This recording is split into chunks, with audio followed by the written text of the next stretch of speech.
Wake up, the deception is complete, and you are its target. Should you not ask yourself, why do I not question? Why do I so easily accept what is placed before me?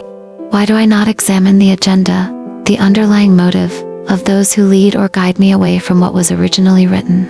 Why do I allow what was given as a historical reminder to be stripped of its true purpose and reduced to mere suggestion when, in truth, it was divine instruction?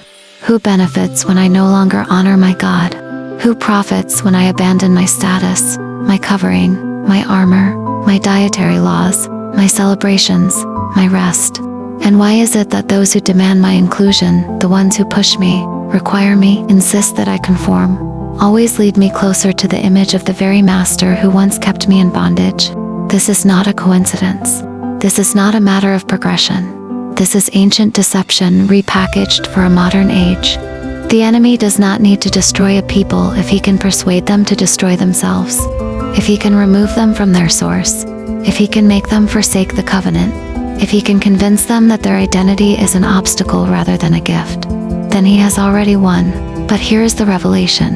A separate people do not need to be an inclusive people. Those who are set apart do not beg to be accepted by the world that was never meant to understand them. Inclusion is not elevation, it is submission. And submission to the wrong master will cost you everything.